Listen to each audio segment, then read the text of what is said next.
ಪರಮಗುರುಭ್ಯೋ ನಮಃ ಪರಮಗುರುಭ್ಯೋ ನಮಃ ಶ್ರೀಮದಾನಂದತೀರ್ಥಭಗವತ್ಪಾದಾಚಾರ್ಯ ಗುರುಭ್ಯೋ ನಮಃ ಮುಕ್ತಿಪ್ರದಾಯಕ ವಾಸುದೇವಾಯ ನಮಃ ಹರಿ ಓಂ ಮುದ್ರಾ ಪುಸ್ತಕ ಶಂಕಾಕ್ಷ ವಿದ್ಯೋತಿತಕರಂ ಭುಜ ಹೃದ್ಯವೇಶ ಹಯಗ್ರೀವ ಮಧ್ಯಾಹ್ನ ವಿಷಯೋ ಭವ ತಪಸ್ವಿತಾಯಾಂ ಹರಿಭಕ್ತಿದಾಯಾಂ ವಿಪಜ್ಜಿತಾಂ ಸಂಸದಿ ಪೂಜ್ಯತಾಯಾಂ ಕೃಪಾಳುತಾಯಾಂ ಸುವಿರಕ್ತತಾಯಾಂ ವಿಪದ್ರಿಪೋರ್ಮಧ್ವಮುನಿಃ ಸಮಕ್ಕಃ ಸೇವೆ ದೇವೇಶು ಭಾವೀರಂ ವಾದಿರಾಜಕವೀಶ್ವರಂ ವೇದವೇದ್ಯಂ ತತ್ಕುಮಾರಂ ವಿಶ್ವಪ್ರಿಯಮನಂತರಂ ಆಪಾದಮೌಳಿಪರ್ಯಂతం ಗುರುಣಾಂ ಆಕೃತಿಂ ಸ್ಮರೇತೋ ತೇನ ವಿಘ್ನಾಃ ಪ್ರಣಶ್ಯಂತಿ ಸಿದ್ಧ್ಯಂತಿ ಚ ಮನೋರಥಾಃ. ಸುಶ್ರುತಂ ಶ್ರೀಸನ್ಮಂಗಳಂ ನಮೋ ಹದ್ಭ್ಯಃ. ಮಹಾಭಾರತ ಎಂಬತಕ್ಕಂಥದ್ದು ಅನೇಕವಾಗಿರ್ತಕ್ಕಂಥ ರಹಸ್ಯ ತತ್ವಗಳನ್ನು ಜಗತ್ತಿಗೆ ಕೊಡ್ತಕ್ಕಂಥದ್ದಾಗಿದೆ. ಇಂಥ ಮಹಾಭಾರತದಲ್ಲಿ ದ್ರೌಪದಿ ದೇವರು ಅವರ ಬಗ್ಗೆ ಒಂದು ವಿಶ್ಲೇಷಣೆ ಮಾಡ್ತಕ್ಕಂಥ ಕಾಲದಲ್ಲಿ ಪಂಚಪತಿತ್ವ, ದ್ರೌಪದಿ ದೇವಿ ಕೇವಲ ಒಬ್ಬ ಗಂಡನಿಗೆ ಹೆಂಡತಿಯಲ್ಲ, 5 ಜನಗೆ. ಅಂದಮೇಲೆ ಲೋಕನ್ಯಾಯದಂತೆ ಒಬ್ಬ ಸ್ತ್ರೀಗೆ ಒಬ್ಬ ಗಂಡನೇ ಹೊರತು ಅನ್ಯ ಪತಿಗಳಾಗಲಿಕ್ಕೆ ಅವಕಾಶವಿಲ್ಲ. ಆದ್ದರಿಂದ ಲೋಕನ್ಯಾಯದಂತೆ 5 ಜನ ಪತಿ ಎಂಬತಕ್ಕಂಥದ್ದು ವಿರುದ್ಧ ಅಲ್ವಾ ಅಂತಕ್ಕಂಥ ಪ್ರಶ್ನೆ. ಎರಡನೇದು, ಹಾಗೆ ಅನ್ಯಪತಿ ಸ್ಪರ್ಶದಿಂದ ಪಾವಿತ್ರತೆಯ ಹಾನಿ ಬರೋದಿಲ್ವಾ ಅಂತ ಎರಡನೇ ಪ್ರಶ್ನೆ. ಮೂರನೇದು, ಯದ್ಯಪಿ ಬೇರೆ ಜೀವರಾಶಿಗಳನ್ನಲ್ಲಿ ತಂದಿಟ್ಟು ಭೋಗಪಡಿಸಬಹುದು, ಆದರೆ ಸ್ತ್ರೀ ದೇಹ ಒಂದೇ ಇದೆ. 5 ಜನ ಪತಿಗಳು ಒಂದೇ ದೇಹದಲ್ಲಿ ಭೋಗಾನುಸಂಧಾನ ಹೇಗೆ ಬರ್ತದೆ? ಇನ್ನು ಬ್ರಹ್ಮದೇವರು ಅನ್ಯಗತ್ವ ಬರಲಿ ಅಂತ ಶಾಪ ಕೊಟ್ಟಿದ್ದಾರೆ. ಅಂದ ಮೇಲೆ ಆ ಬ್ರಹ್ಮದೇವರ ಶಾಪ ಒಬ್ಬರಿಗೊಬ್ಬರಿಗೆ ಅವರ ಪ್ರತಿಯಲ್ಲಿ ಮಾತ್ರ ಸಂಭೋಗ, ಬೇರೆಯವರಿಗೆ ಇಲ್ಲ ಅಂತ ಕೇಳಿದರೆ ಬ್ರಹ್ಮದೇವರ ಶಾಪ ವ್ಯರ್ಥವಾಗಲಿಲ್ವಾ ಅಂತ ಇನ್ನೊಂದು ಪ್ರಶ್ನೆ ಬಂತು. ಇಲ್ಲ, ಯಾವಾಗಲೂ ವಾಯುಭಾರತೀಯರಲ್ಲಿ ಇದ್ದೇ ಇರ್ತಾರೆ, ಧರ್ಮರಾಜ ಅರ್ಜುನಾದಿಗಳಲ್ಲೂ ವಾಯುದೇವರಿದ್ದಾರೆ, ಸ್ವಯಂ ಭಾರತೀ ದೇವಿ ದ್ರೌಪದಿಯಲ್ಲಿ ಇರ್ತಕ್ಕಂಥವರಾಗಿ ಬೇರೆಯವರನ್ನು ಇಟ್ಟುಕೊಂಡಿದ್ದಾರೆ ಎಂದಾಗ ಇವರು ಯಾವಾಗಲೂ ಇರ್ತಾರೆ ಅಂದರೆ ಭೀಮಸೇನ ದೇವರ ಸ್ಪರ್ಶ ಯಾವಾಗಲೂ ಆಗತ್ತೆ ಅಂತಾಯಿತು.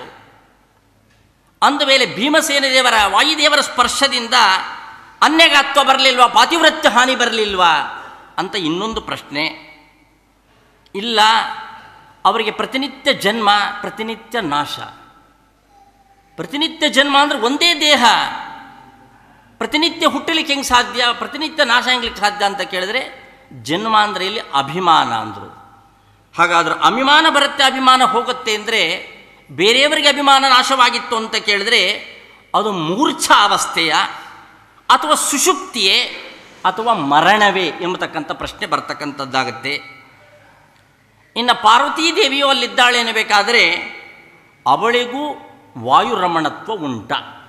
ಯದ್ಯಪಿ ಅವಳ ಪತಿ ಸಂಯೋಗ ಇಲ್ಲ ಅಂತ ರುದ್ರದೇವರು ಯಾವ ಬ್ರಹ್ಮದೇವರು ಹೇಳಿರೋದರಿಂದ ಪತಿ ಸಂಯೋಗ ಇಲ್ಲದೆ ಇರಬಹುದು, ಆದರೆ ವಾಯುದೇವರ ಸಂಯೋಗ ಉಂಟ ಎಂಬತಕ್ಕಂಥ ಪ್ರಶ್ನೆ. ಇನ್ನು ಉಷಾ ಶ್ಯಾಮಲ ಶಚಿ ಇತ್ಯಾದಿಗಳು ಏನಿದ್ದಾರೆ ಅವ್ರಿಗೂ ಭೀಮಸೇನ ದೇವರ ರಮಣತ್ವ ಉಂಟಾ ಎಂಬತಕ್ಕಂಥ ಪ್ರಶ್ನೆ.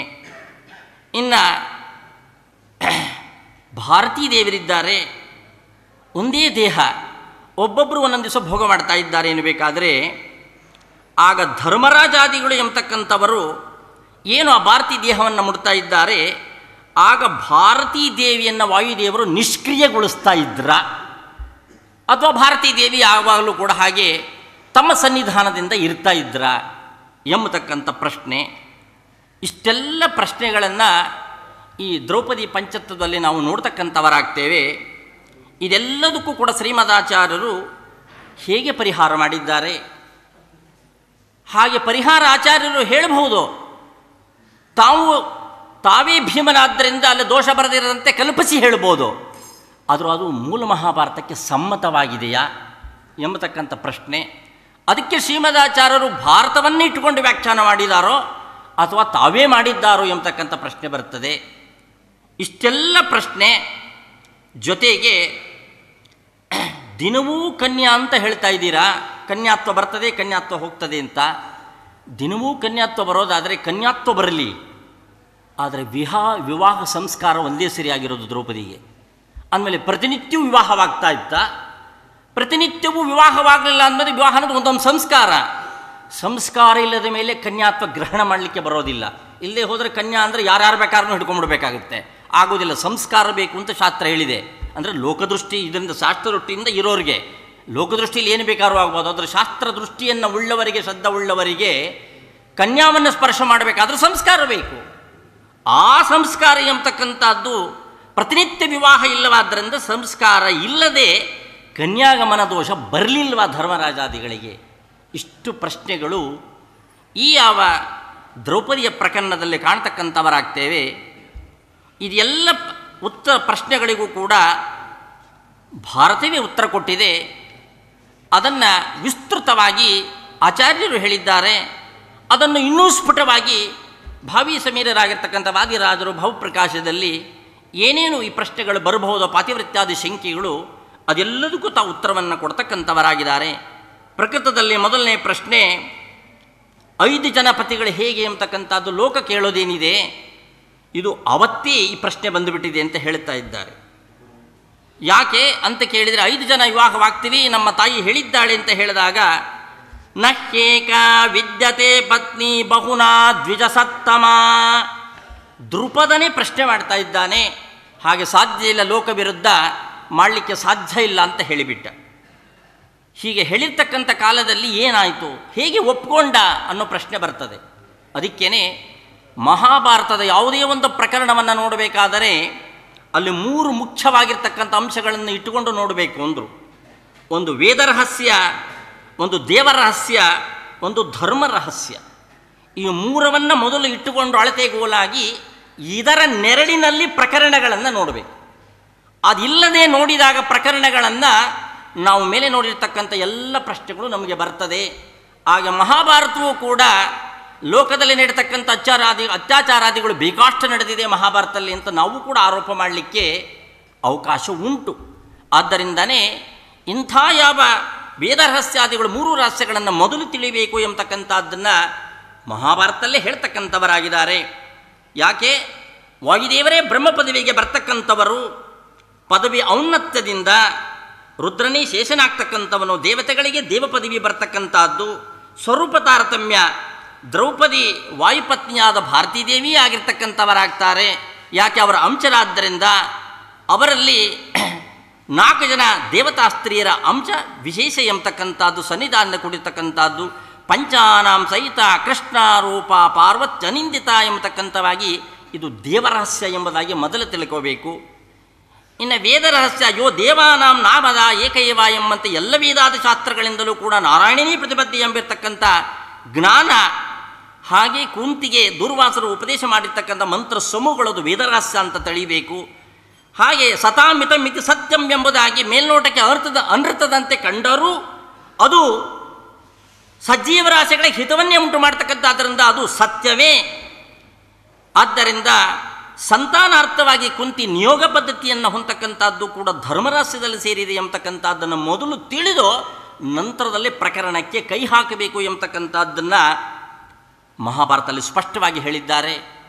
ಇನ್ನು ಮಹಾಭಾರತದಲ್ಲಿ ವೇದವ್ಯಾಸರು ಎಂಥ ಬುದ್ಧಿವಂತರು ಅಂದರೆ, ನಾವೆಲ್ಲ ಇಂಥ ಪ್ರಶ್ನೆ ಮಾಡ್ತೀವಿ ಅಂತ ಮೊದಲೇ ಸಂಭವ ಪರ್ವ, ಅಂಶಿ ಪರ್ವ ಅಂತ ಕೊಟ್ಟುಬಿಟ್ರು. ಇಲ್ಲಿ ಬಂದಿರತಕ್ಕಂಥ ಪ್ರಕರಣಗಳು ಎಂಥೆಂಥ ಯಾವ ದೇವತೆಗಳು ಬಂದಿದ್ದಾರೆ ಅದನ್ನು ಮೊದಲು ತಿಳ್ಕೊಳ್ಳಿ ಎಂದರು. ಆದ್ದರಿಂದ ನಾವು ಯಾವತ್ತೂ ಕೂಡ ಒಂದು ವ್ಯಕ್ತಿಯ ಕಾರ್ಯವನ್ನು ಚಿಂತನೆ ಮಾಡಬೇಕಾದ್ರೆ ಮೊದಲು ಅವನ ಸ್ವರೂಪ ಎಂಥದ್ದು ಅಂತ ತಿಳಿದಾಗ ಆ ಕಾರ್ಯದ ಒಂದು ಸ್ಫುಟತೆ ನಮಗೆ ಅರಿವಾಗ್ತದೆ. ಇವತ್ತು ನಮಗೆ ಬಂದಿರೋದು ಅದೇನೆ. ವಾದಿರಾದ ರುಜು ಎಂಬತಕ್ಕಂಥದ್ದನ್ನು ಬಿಟ್ಟು ಬೇರೆ ಎಲ್ಲ ಆ ವಂಶವನ್ನು ಬಿಟ್ಟು ಅವರ ಗ್ರಂಥಗಳನ್ನು ನೋಡಕ್ಕೆ ಹೋಗ್ತೇವೆ. ಆಗ ರುಜುಲಕ್ಷಣಕ್ಕೆ ಎಲ್ಲ ವಿರುದ್ಧವಾದ್ದು ಎಂಬುದಾಗಿ ಕಾಣಲಿಕ್ಕೆ ಬರ್ತದೆ. ಅದರ ಸ್ವರೂಪತಃ ರುಜು ಅಂತ ಇಟ್ಟುಕೊಂಡಾಗ ನೀವು ಏನೇನು ಆಕ್ಷೇಪ ಬರುತ್ತೋ ಅದೆಲ್ಲವನ್ನೂ ಸಮನ್ವಯ ಮಾಡಲಿಕ್ಕೆ ಸಾಧ್ಯ ಇದೆ. ಆದ್ದರಿಂದ ಈ ಒಂದು ವಿಷಯವೇ ಪರಮ ಮುಖ್ಯವಾಗಿರ್ತಕ್ಕಂಥದ್ದು ಎಂಬುದಾಗಿ ವೇದವ್ಯಾಸರ ಅಭಿಪ್ರಾಯವಾದ್ದರಿಂದ ಸ್ವರೂಪ ತಿಳಿತಕ್ಕಂಥದ್ದೇ ಮುಖ್ಯವಾಗಿದೆ ಅಂತ ತಿಳಿಸೋದಕ್ಕೋಸ್ಕರ ಮಹಾಭಾರತದಲ್ಲಿ ಅಂಶಾಂಶಿ ಪರ್ವ ಆಯಾವ ಸಂಭವ ಪರ್ವ ಎಂಬತಕ್ಕಂಥದ್ದನ್ನು ಹೇಳ್ತಾ ಅದೆಲ್ಲವನ್ನೂ ಕೂಡ ವಿಸ್ತಾರವಾಗಿ ಹೇಳ್ತಕ್ಕಂಥವರಾಗಿದ್ದಾರೆ. ಇಂಥ ವೇದವ್ಯಾಸರು ಒಂದೇ ಮಾತಲ್ಲಿ ಹೇಳಿಬಿಟ್ರು, ಇದಂಚ ತತ್ರಾದ್ಭುತ ರೂಪಮುತ್ತಮಂ ಜಗಾದ ದೇವರ್ಷರತೀತ ಮಾನುಷಂ ಮಹಾನುಭಾವ ಕೆಲಸ ಸುಮಧ್ಯಮ ಬಭೂವ ಕನ್ಯೇವ ಗತೆ ಗತೇಹನಿ ಎಂಬುದಾಗಿ ಈ ದ್ರೌಪದಿ ಪ್ರಕರಣ ಎಂಬತಕ್ಕಂಥದ್ದು ಅದ್ಭುತವಾಗಿರ್ತಕ್ಕಂಥದ್ದು ಒಂದು ಬಿಟ್ಟರು. ಹಾಗೆ ಅಮಾನುಷವಾಗಿರ್ತಕ್ಕಂಥದ್ದು ಅದ್ಭುತವಾಗಿದೆ, ಅಮಾನುಷವಾಗಿದೆ ಅಂತ ಹೇಳ್ತಾ ಇದ್ದಾರೆ. ಇದನ್ನು ಈ ಪ್ರಶ್ನೆ ನಾವು ಏನು ಮಾಡ್ತೇವೆ, 5 ಜನ ಹೇಗೆ ಭೋಗ ಮಾಡ್ತಕ್ಕಂಥದ್ದು ಎಂಬ ಪ್ರಶ್ನೆ ಯಾವಾಗ ಆ ದೃಪದ ಮತ್ತು ಅವನ ಮಗ ಮಾಡಿದ್ದಾರೋ ತಕ್ಷಣದಲ್ಲಿ ವೇದವ್ಯಾಸ ದೇವರು ಆವಿರ್ಭೂತರಾಗಿರ್ತಕ್ಕಂಥವರಾಗಿ ಅವರಿಗೆ ಆ ಹಿಂದಿನ ಪಂಚೇಂದ್ರರ ವ್ಯಕ್ತಿ ಪರಿಚಯವನ್ನು, ಸ್ವರೂಪದ ಪರಿಚಯವನ್ನು ಮಾಡಿಸಿಕೊಡ್ತಾ ತಕ್ಷಣದಲ್ಲಿ ಅವರಿಗೆ ದಿವ್ಯ ಚಕ್ಷುಸ್ಸನ್ನು ಕೊಡ್ತಕ್ಕಂಥವರಾಗಿ, ಹಿಂದೆ ಯಾರು 5 ಇಂದ್ರರಾಗಿದ್ದರು, ಯಾವ ದೇವಿಯರಿಗೆ ಶಾಪ ಬಿದ್ದಿದೆ, ಯಾರ್ಯಾರು ಭಾರತೀ ದೇವಿಯಲ್ಲಿ ಇದ್ದಾರೆ, ಧರ್ಮರಾಜಾದಿಗಳಲ್ಲಿ ಯಾರಿದ್ದಾರೆ ಎಂಬತಕ್ಕಂಥದ್ದನ್ನು ಆಯಾವ ಚಕ್ಷಸ್ಸನ್ನು ಕೊಟ್ಟು ಮೊದಲು ಅವನಿಗೆ ಪ್ರತ್ಯಕ್ಷವಾಗಿ ತೋರಿಸ್ತಕ್ಕಂಥವರಾಗಿದ್ದಾರೆ.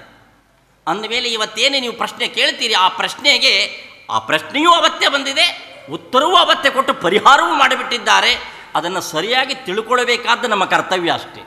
ಆದ್ದರಿಂದ ಈ ರೀತಿಯಾಗಿ ವೇದವ್ಯಾಸ ದೇವರು ಅವರನ್ನು ಮೊದಲು ಸಮಾಧಾನ ಮಾಡಿದರು, ಅವರಿಗೆ ಮೊದಲು ದಾರ್ಢ್ಯತೆಯನ್ನು ತಂದುಕೊಟ್ಟರು. ನಂತರದಲ್ಲಿ ವಿವಾಹ ಎಂಬತಕ್ಕಂಥದ್ದು ನಡೆದಿದೆ ಎಂಬತಕ್ಕಂಥದ್ದು ಮಹಾಭಾರತದಲ್ಲಿ ಸ್ಪಷ್ಟವಾಗಿ ಹೇಳ್ತಕ್ಕಂಥವರಾಗಿದ್ದಾರೆ.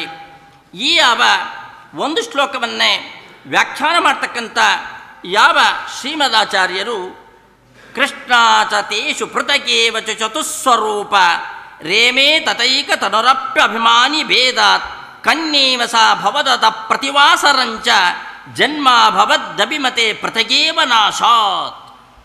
ಆದ್ದರಿಂದ ಅವರಲ್ಲಿ ಭಾರತೀ ದೇವರ 4 ಜನ ಸ್ತ್ರೀಯರು, ಆಯಾವ ಶಚಿ, ಶ್ಯಾಮಲ, ಉಷಾ ಇತ್ಯಾದಿಗಳು, ಪಾರ್ವತಿ ಇತ್ಯಾದಿಗಳು.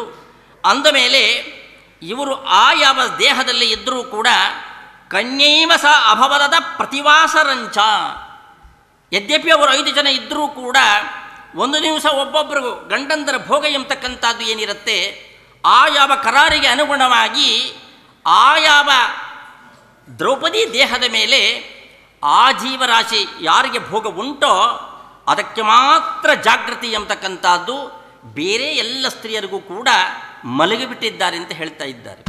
ಆ ಮಲಗೋದಂದ್ರೆ ಮುಂದೆ ನಾವು ನೋಡೋಣ, ಅದು ಸುಷುಪ್ತಿಯೇ, ಮರಣವೇ ಇತ್ಯಾದಿಗಳನ್ನು ಅದು ಕೂಡ ವಿವರವಾಗಿ ಕೊಡ್ತಕ್ಕಂಥವರಾಗ್ತಾರೆ. ಅಂದರೆ ಅವರಿಗೆ ಸಂಪೂರ್ಣವಾಗಿ ಅಭಿಮಾನ ನಾಶವಾಗಿದೆ, ನನ್ನ ದೇಹ ಎಂಬತಕ್ಕಂಥದ್ದೇ ಇಲ್ಲ ಅಂದುಬಿಟ್ಟು. ಅಷ್ಟೇ ಅಲ್ಲ, ಇಲ್ಲಿ ಇನ್ನೂ ಒಂದು ಪ್ರಶ್ನೆಗೆ ಉತ್ತರವನ್ನು ಕೊಡ್ತಾರೆ. 5 ಜನ ಅದರೊಳಗೆ ಇದ್ದರೂ ಕೂಡ ಭಾರತೀ ದೇವರನ್ನು ಬಿಟ್ಟು ಬೇರೆ 4 ಜನಕ್ಕೆ ನಾವು 5 ಜನ ಇದ್ದೇವೆ ಅನ್ನೋ ಜ್ಞಾನವೇ ಇಲ್ಲ ಅಂದರು. ಅಂದಮೇಲೆ ಎಷ್ಟು ಅದ್ಭುತವಾಗಿರ್ತಕ್ಕಂಥದ್ದು ಎಂಬುದನ್ನು ಅದಕ್ಕೋಸ್ಕರವಾಗಿ ಹೇಳ್ತಕ್ಕಂಥವರಾಗಿದ್ದಾರೆ.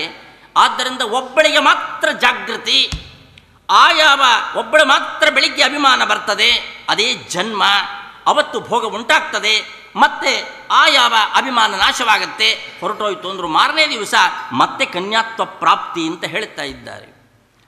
ಪ್ರಾಯೋಹಿ ನಾವಿಮತಿ ನಾಶ ಮಮಾಪ ವಾಣಿ ತಸ್ಮಾನ್ ಮರುಚ್ಚ ಸಕಲೇಭಿ ವಿನಿಷ್ಟ ವಿನಿಷ್ಟ ಆಸೀತ್ ಸರ್ವತ್ವಜಾದಿಷು ಮರುತ್ ಪ್ರತಿವಿಷ್ಟ ಯೇಷಾಂ ಬುದ್ಧಿಂ ವಿಮೋಕ್ಯ ರಮತೆ ಸತತಂ ತಯಾಯತು ಶುದ್ಧೇವ ಸಾಕಿ ತತಯೇವ ದಿನೇ ದಿನೇ ಚ ಸಮ್ಮೋಗತ ಮರಣವದ್ ಭವತೀಹ ಕನ್ಯಾ.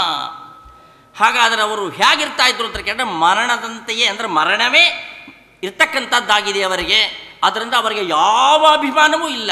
ಬೇರೆಯವರಿದ್ದಾರೆ, ಆ ದೇಹದಲ್ಲಿ ನಡೀತಾ ಇದೆ, ಯಾವಲ್ಲಿ ಸುಖವಿಲ್ಲ ದುಃಖವಿಲ್ಲ, ಯಾವ ಥರದ್ದು ಇಲ್ಲ ಅಂದುಬಿಟ್ರು. ಈ ರೀತಿಯಾಗಿ ಬೇರೆಯವರೆಲ್ಲ ಸ್ತಬ್ಧ ಮಾಡಿ ಆ ಒಬ್ಬೊಬ್ಬ ವ್ಯಕ್ತಿಗೆ ಮಾತ್ರ ಅದರ ಸಂಪರ್ಕವನ್ನು ಕೊಡ್ತಾ ಇದ್ದಾರೆ. ಪ್ರತಿನಿತ್ಯದಲ್ಲೂ ಕನ್ಯಾತ್ವ ಬರ್ತಾ ಇದೆ ಎಂದರು. ಹಾಗಾದರೆ ಕನ್ಯಾತ್ವ ಬಂದರೆ ಸಂಸ್ಕಾರ ಇಲ್ಲವಲ್ಲ ಅನ್ನೋ ಒಂದು ಪ್ರಶ್ನೆ ಬರ್ತದಲ್ಲ ಅಂತ ಕೇಳಿದರೆ ಅದಕ್ಕೆ ಮಾನಸ ಸಂಸ್ಕಾರ ಅಂದುಬಿಟ್ರು ವಾದಿರಾಜರು. ಏನು ಮಾನಸ ಸಂಸ್ಕಾರ ಅಂತ ಕೇಳಿದರೆ, ಇಚ್ಛಯಾನ್ಯೋನ್ಯ ಸಂಯೋಗ ಕನ್ಯಾಯಾಶ್ಚ ವರಸ್ಯ ಚ ಗಾಂಧರ್ವಸ್ಸತು ವಿಜ್ಞೇಯೋ ಮೈಥುನ್ಯ ಕಾಮ ಸಂಭವ. ಮನುಧರ್ಮಶಾಸ್ತ್ರಕಾರ ಹೇಳ್ತಕ್ಕಂಥವರಾಗಿದ್ದಾರೆ. ಗಾಂಧರ್ವ ವಿವಾಹ ಅಂದರೆ ಏನು? ಆ ಯಾವ ವಧುವರರು ಪರಸ್ಪರವಾಗಿ ಆ ಯಾವ ಕಾಮಪ್ರೇರಿತರಾಗಿ ಇಚ್ಛೆಯನ್ನು ಹೊಂದೋಣ, ಮಾನಸಿಕವಾಗಿ ಇಬ್ಬರು ಕೂಡ ಇಚ್ಛೆಯನ್ನು ಹೊಂದೋಣ, ಅದು ಗಾಂಧರ್ವ ವಿಧಿ, ಶಾಸ್ತ್ರಕ್ಕೆ ಸಮ್ಮತವಾಗಿರ್ತಕ್ಕಂಥದ್ದು. ಅಂದಮೇಲೆ ಪ್ರತಿ ದಿವಸ ಅವರಿಗೆ ಯಾವುದು ಸಂಸ್ಕಾರ ಅಂತ ಕೇಳಿದ್ರೆ, ಯಾವಾಗ ದೇಹದ ಮೇಲೆ ಅಭಿಮಾನ ಬರ್ತದೆ ಆಗ ಆ ಕನ್ಯಾತ್ವ ಇರ್ತಕ್ಕಂಥ ದೇಹದಲ್ಲಿ ಅವರಿಗೆ ಅಭಿಮಾನ ಉಂಟಾಗುತ್ತೆ. ಅಭಿಮಾನ ಯಾವಾಗ ಇಬ್ಬರಿಗೂ ಉಂಟಾಗುತ್ತೆ ಅದೇ ಅವರಿಗೆ ಸಂಸ್ಕಾರ, ಗಾಂಧರ್ವ ವಿಧಿಯಂತೆ. ಇರಲಿ ಪ್ರಶ್ನೆ ಆಮೇಲೆ ಕಡೆಗೆ, ಯಾಕೆಂದರೆ ತಿರ್ಗ ಮಠ ಹೊಡೆದ ಕುರಿದ 20 ನಿಮಿಷ, ಅದಕ್ಕೋಸ್ಕರ ಆಮೇಲೆ ಏನು ಬೇಕಾದ್ರೂ ಕೇಳಿರಿ. ಆದ್ದರಿಂದ ಪ್ರತಿನಿತ್ಯವೂ ಕೂಡ ಆ ಯಾವ ಮಾನಸಿಕವಾಗಿ ಇಬ್ಬರು ಇಚ್ಛೆ ಪಡ್ತಕ್ಕಂಥದ್ದೇ ಸಂಸ್ಕಾರ. ಇದನ್ನೇ ರಾಜರು ಗಾಂಧರ್ವ ವಿಧಿ ಎಂತಕ್ಕಂಥದ್ದನ್ನು ಹೇಳ್ತಕ್ಕಂಥವರಾಗಿದ್ದಾರೆ. ಪ್ರಕೃತದಲ್ಲಿ ಇವರೆಲ್ಲ ಕ್ಷತ್ರಿಯರೇ ಆದ್ದರಿಂದ ಕ್ಷತ್ರಿಯರಿಗೆ ಗಾಂಧರ್ವ ವಿಧಿ ಪ್ರಶಸ್ತ ಅಂತ ಶಾಸ್ತ್ರದಲ್ಲಿ ಹೇಳಿರೋದರಿಂದ ಆ ವಿಧಿಗೆ ಅನುಗುಣವಾಗಿ ವಿವಾಹ ಸಂಸ್ಕಾರ ಎಂಬತಕ್ಕಂಥದ್ದು ಯಾವ ಬಾಧಕವೂ ಇಲ್ಲ ಎಂಬತಕ್ಕಂಥದ್ದನ್ನು ಸ್ಪಷ್ಟವಾಗಿ ಕಾಣ್ತಕ್ಕಂಥವರಾಗಿದ್ದೇವೆ. ಅದಕ್ಕೋಸ್ಕರನೇ ಬುದ್ಧಿಂ ವಿಮೋಕ್ಯ ರಮತೆ ಸತತಂ ತಯಾಯುತ್. ಹಾಗಾದರೆ ವಾಯುದೇವರು ಹೇಗೆ ಅಂತ ಕೇಳಿದ್ರೆ, ನೋ ಸಪ್ತಿ ಬಂತಿದ ಮತೋನ್ಯವಸತ್ವ ಹಿ ದೇಹಶ್ಚ ಸಂಸ್ಫೃತಿತ ಏವ ಹರಿರ್ನ ಮೋಹ ನಾವೇಶವಚ್ಚ ತತಯೇವ ಮೃತೇಶ್ವರೂಪ ಏತತ್ವತ್ ಪ್ರತಿದಿನಂ ಜನನದ್ದಿ ಕನ್ಯಾ ಏವಂ ಸಭಾಜುನನಭಿಷ್ಟ ಯುಧಿಷ್ಠರಾದಿ ಭೀಮಾತ್ಮನೇವ ರಮತೆ ಸತತಂ ತಯೈಕಃ ಅನ್ಯಾದೃಶೀಕೆ ಸುರಭುಕ್ತಿರತೋನ್ಯರೂಪ ಮಾನುಷ್ಯ ಭುಕ್ತಿರ್ತಿ ನಾತ್ರ ವಿಚಾರ್ಯಮಸ್ತ್ರೀ. ಈ ಯಾವ ಆಚಾರ್ಯರ ವಾಕ್ಯದಂತೆ ಪ್ರತಿನಿತ್ಯವೂ ಕನ್ಯಾತ್ವ ಬರ್ತಾ ಇದೆ. ಆ ಪ್ರತಿನಿತ್ಯವೂ ಕನ್ಯಾತ್ವ ಬರೋದರಿಂದ ಆ ದೇಹ ಎಂಬತಕ್ಕಂಥದ್ದಿಗೆ ಪ್ರತಿನಿತ್ಯವೂ ಉತ್ಪತ್ತಿ, ಪ್ರತಿನಿತ್ಯ ನಾಶ ಎಂಬತಕ್ಕಂಥದ್ದು ಕನ್ಯಾತ್ವದಿಂದ ಹೇಳ್ತಾ ಇದ್ದಾರೆ. ಹಾಗಾದರೆ ಇದು ಶಾಸ್ತ್ರ ಒಪ್ಪಿದೆಯಾ ಅಂತ ಕೇಳಿದರೆ, ಇದಕ್ಕೆ ಪೂರ್ವದಲ್ಲಿ ನಾವು ಒಂದು ಪ್ರಕರಣ ನೋಡ್ತೇವೆ. ಯಾಕೆ ಪರಾಶರರು ತಾವು ಸತ್ಯವತಿಯಲ್ಲಿ ಸಾಕ್ಷಾತ್ ವೇದವ್ಯಾಸ ದೇವರನ್ನು ಪಡೆದರು. ಆಗ ಅವಳು ಸಂಶಯಪಟ್ಟಲು, ಯೋಚನೆ ಮಾಡಬೇಡ, ನನಗೆ ಕನ್ಯಾತ್ವ ಕೊಡ್ತೀನಿ ಅಂತ ಹೇಳಿದರು. ಅಂದರೆ ದೇಹದಲ್ಲಿ ರಮಣ ಮಾಡಿದ್ದರೂ ನಂತರದಲ್ಲಿ ಕನ್ಯಾತ್ವವನ್ನು ಕೊಟ್ಟಿದ್ದರಿಂದ ಮತ್ತೆ ಶಂತನು ಸ್ವೀಕಾರ ಮಾಡಿದ, ಪಾಂಡವರ ವಂಶದಲ್ಲಿ ಬರ್ತಕ್ಕಂಥವರಾಗ್ತಾರೆ. ಅಂದರೆ ಈ ರೀತಿಯಾಗಿ ಕನ್ಯಾತ್ವ ಎಂಬತಕ್ಕಂಥದ್ದು ಈ ಯಾವ ದೇಹ ಒಂದೇ ಆದರೂ ಕೂಡ ಕನ್ಯಾತ್ವ ಎಂಬತಕ್ಕಂಥದ್ದು ಬಂತು ಅಂತ ಕೇಳೋದು ಹೊಸ ದೇಹವೇ. ಒಂದೇ ದೇಹ ಇರ್ಬೋದು, ಕನ್ಯಾತ್ವ ಬಂತು ಅಂದರೆ ಅದು ಹೊಸ ದೇಹವೇ ಅಂತ ಹೇಳ್ತಕ್ಕಂಥದ್ದು ಶಾಸ್ತ್ರದ ಪರಿಧಿಯಲ್ಲಿ ಸಿದ್ಧವಾಗಿದೆ. ಅದನ್ನೇ ಪರಾಶರರು ತಾವು ಮಾಡಿಸಿ ತೋರಿಸತಕ್ಕಂಥವರಾಗಿದ್ದಾರೆ. ಜಗತ್ತು ಒಪ್ಪಿಕೊಂಡಿರ್ತಕ್ಕಂಥದ್ದಾಗಿದೆ. ಕೃಷ್ಣನಿಗೂ ಸಮ್ಮತವಾದ ಪಾಂಡವ ವಂಶವೇ ಅದರಲ್ಲಿ ಬರ್ತಕ್ಕಂಥದ್ದಾಗಿದೆ ಎಂಬತಕ್ಕಂಥದ್ದನ್ನು ನಾವು ಪ್ರತ್ಯಕ್ಷದಲ್ಲಿ ಕಾಣ್ತಕ್ಕಂಥವರಾಗಿದ್ದೇವೆ. ಆದ್ದರಿಂದ ಪ್ರತಿನಿತ್ಯವೂ ಕನ್ಯಾತ್ವ ಎಂಬತಕ್ಕಂಥದ್ದು, ಪ್ರತಿನಿತ್ಯವೂ ಗಾಂಧರ್ವ ವಿಧಿಯಿಂದ ವಿವಾಹ ಎಂಬತಕ್ಕಂಥದ್ದು ಉಚಿತವಾಗಿ ಇರತಕ್ಕಂಥದ್ದಾಗಿದೆ.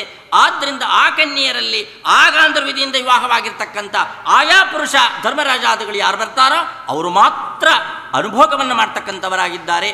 ಬೇರೆಯವರಿಗೆ ಯಾವ ರೀತಿಯಾಗಿರ್ತಕ್ಕಂಥ ಅನುಭವವು ಅಲ್ಲಿ ಇಲ್ಲ ಎಂಬತಕ್ಕಂಥದ್ರಿಂದ ಈಗ ಏನಾಯಿತು, ಕೇವಲ ಅನ್ಯಪತಿ ಸಂಸರ್ಗ ಎಂಬತಕ್ಕಂಥದ್ದು ಬರಲಿಕ್ಕೆ ಅವಕಾಶವೇ ಇಲ್ಲ ಅಂದುಬಿಟ್ರು. ಯಾಕೆ? ಅಭಿಮಾನ ನಾಶವಾಗಿ ಹೋಗಿದೆ. ಇನ್ನು ಅವರವರ ಪತಿ ಮಾತ್ರ ಅವರವರಿಗೆ ಎಂಬತಕ್ಕಂಥದ್ದು ಸಿದ್ಧವಾಗಿರೋದರಿಂದ ಇಲ್ಲಿ ಅನ್ಯಪತಿಯ ಸಂಸರ್ಗವಾಗಲಿ ಪಾತಿವ್ರತ್ರದ ಹಾನಿಯ ಪ್ರಸಂಗವಾಗಲಿ ಯಾವ ಪ್ರಶ್ನೆಗೂ ಅವಕಾಶವೇ ಇಲ್ಲ. ಇನ್ನು ವಾಯುದೇವರು ಮತ್ತು ಭಾರತೀ ದೇವಿಯರು ಅವ್ರಿಗೆ ಮಾತ್ರ ಪ್ರತಿನಿತ್ಯವೂ ಕೂಡ ಇಬ್ಬರು ಇದ್ದೇ ಇದ್ದಾರೆ. ಯಾಕೆ? ಹಾಗಾದರೆ ವಾಯುದೇವರಿಂದಲೂ ಕೂಡ ಅವರಿಗೆ ಸ್ಪರ್ಶ ಆಗ್ತಲೇ ಇದೆಯಲ್ಲ ಅಂತ ಕೇಳಿದರೆ, ವಾಯುದೇವರ ಸ್ಪರ್ಶ ಎಂಬತಕ್ಕಂಥದ್ದು ಯಾವ ಜೀವರಾಶಿಯೂ ಬಿಡಿಸ್ಕೊಳ್ಳಿಕ್ಕೆ ಬರೋದಿಲ್ಲ. ಭಾರತೀ ದೇವರದು ಬಿಡಿಸ್ಕೊಳ್ಳಿಕ್ಕೆ ಬರೋದಿಲ್ಲ. ಯಾಕೆ? ಬೃಹದ್ಭಾಷ್ಯ ಸ್ಪಷ್ಟವಾಗಿ ಹೇಳ್ತಾ ಇದೆ, ಆ ಯಾವ ಆ ಸಂಸ್ಕಾರ ಎಂಬತಕ್ಕಂಥದ್ದು, ಮೈಥುನ ಸಂಸ್ಕಾರ ಎಂಬತಕ್ಕಂಥದ್ದು ಏನಿದೆ ಅದು ಪ್ರತಿನಿತ್ಯವೂ ಕೂಡ ಪ್ರತಿಯೊಬ್ಬ ಜೀವರಾಶಿಯಲ್ಲಿ ವಾಯುಭಾರತೀಯರೇ ನಡೆಸ್ತಕ್ಕಂಥದ್ದು ಎಂಬುದಾಗಿ ಬೃಹದ್ಭಾಷ್ಯದಲ್ಲಿ ಸ್ಪಷ್ಟವಾಗಿ ಹೇಳಿಸ್ತಕ್ಕಂಥವರಾಗಿದ್ದಾರೆ. ಬರೀ ಅಷ್ಟೇ ಅಲ್ಲ, ನಾವು ಇವತ್ತು ವಿವಾಹವಾಗ್ತಕ್ಕಂಥ ರೀತಿ ಇದೆಯಲ್ಲ, ನಾವು ನಮ್ಮ ಹೆಂಡತಿಗೆ 4ನೇ ಪತಿ ಅಂತ ಶಾಸ್ತ್ರ ಹೇಳ್ತಾ ಇದೆ. ಆದ್ದರಿಂದ ಸೋಮೋದೋದ್ಗಂಧರ್ವಾಯ ಸ್ಪಷ್ಟವಾಗಿ ನಾವು ಈ ಮಂತ್ರ ಹೇಳಿ ವಿವಾಹವಾಗಿರೋದು, ನಮಗಾದ್ರೆ ಹೆಂಡತಿ ಮೇಲೆ ಗಮನ ಇರುತ್ತಾದ್ರಿಂದ ಆ ಶ್ಲೋಕ ನೋಡ್ತಾ ಇಲ್ಲ ಅಷ್ಟೇ. ಆದ್ದರಿಂದ ಮೊದಲನೇದಾಗಿ ಸೋಮ, ಗಂಧರ್ವ, ಅಗ್ನಿ, 3 ಜನ ಆದಮೇಲೆ ನಾಲ್ಕನೇ ಪತಿ ಅಂತ ಹೇಳ್ತಾ ಇದ್ದೇವೆ. ಹಾಗಂತೇಳಿ ಹೆಂಡತಿಗೆ ಪಾತಿವ್ರತ್ಯ ಹಾನಿ ಅಂತ ಪ್ರಪಂಚದಲ್ಲಿ ಯಾರಾದರೂ ಕಂಡಿದ್ದೀರೇನು? ಯಾಕೆ ಶಾಸ್ತ್ರ ಸಿದ್ಧವಾದ ವಿಚಾರ ಅದು. ಇಲ್ಲೇ ನಿನಗೆ ಆ ಪತಿತ್ವ ಅನ್ನೋದೇ ಬರೋದಿಲ್ಲ, ನಿನಗೆ ಅವಳಿಗೆ ಕನ್ಯಾತ್ವ ಅನ್ನೋದು ಬರೋದಿಲ್ಲ. ಅವ್ರು 3 ಜನ ಮುಟ್ಟಿದ ಮೇಲೆ ಆಗೋದು ಅಂದರು. ಹೀಗೆ ಯಾವುದು ಅತಿ ಅವಶ್ಯವೋ ಅದು ಸ್ಪರ್ಶ ಮಾಡಿದಾಗ ಪಾತಿವ್ರತ್ಯಕ್ಕೆ ಹಾನಿ ಇಲ್ಲ ಎಂಬತಕ್ಕಂಥದ್ದು ಜಗತ್ತೇ ಒಪ್ಪಿದೆ. ಹಾಗಿರಬೇಕಾದ್ರೆ ಈ ಯಾವ ಗರ್ಭಾಧಾನ ಸಂಸ್ಕಾರಕ್ಕೆ ಮುಖ್ಯವಾಗಿ ವ್ಯಾಪಾರ ಮಾಡ್ತಕ್ಕಂಥವರೇ ವಾಯು ಭಾರತೀಯರಾದ್ದರಿಂದ ಅವರಿಲ್ಲದೆ ಅದು ನಡೆಯೋದೇ ಕಾರ್ಯಕ್ರಮ ಇಲ್ಲವಾದ್ದರಿಂದ ಅವರ ಸ್ಪರ್ಶ ಎಂಬತಕ್ಕಂಥದ್ದು ಯಾವ ಕಾರಣಕ್ಕೂ ಇವರಿಗೆ ಪಾತಿವ್ರತ್ಯ ಹಾನಿ ಇಲ್ಲ ಎಂಬತಕ್ಕಂಥದ್ದನ್ನು ಸ್ಪಷ್ಟವಾಗಿ ನಾವು ಶಾಸ್ತ್ರದಲ್ಲೂ ಕಾಣ್ತೇವೆ, ಪ್ರತ್ಯಕ್ಷ ಅನುಭವದಿಂದಲೂ ಕಾಣ್ತಕ್ಕಂಥವರಾಗಿದ್ದೇವೆ.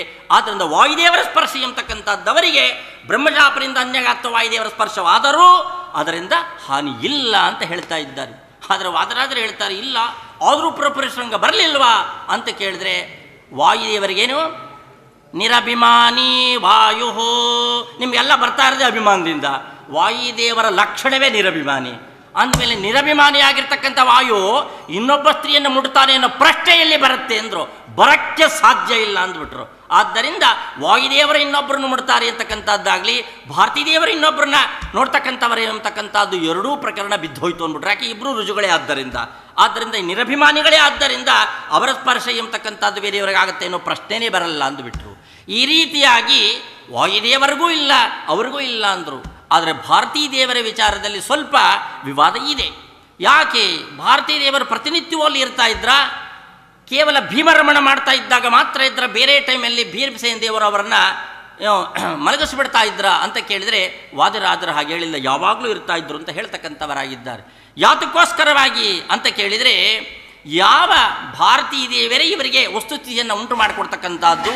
ಹೇಗೆ ಒಬ್ಬ ಆನೆಯನ್ನು ಕೊಟ್ಟವನು ಮಾವಟಿಗಳನ್ನು ಕೂಡ ಕೊಡ್ತಕ್ಕಂಥವನಾಗ್ತಾನೋ ಹಾಗೆ ಇವರಿಗೆ ಆ ಯಾವ ಕ್ರಮವನ್ನು ಹೊಂದಿಸ್ಕೊಡ್ತಕ್ಕಂಥವರೇ ಭಾರತೀ ದೇವಿಯರು.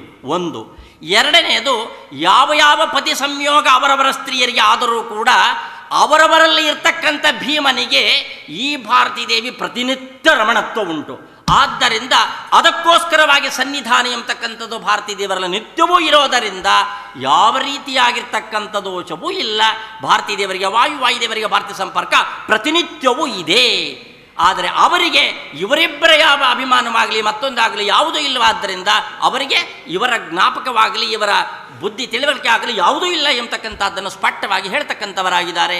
ಆದರೂ ಒಂದು ವಿಶೇಷ, ಅಲ್ಲಿ ಆಚಾರ್ಯರು ಪ್ರಾಯ ಅನ್ನೋ ಪದ ಹಾಕಿದ್ದಾರೆ.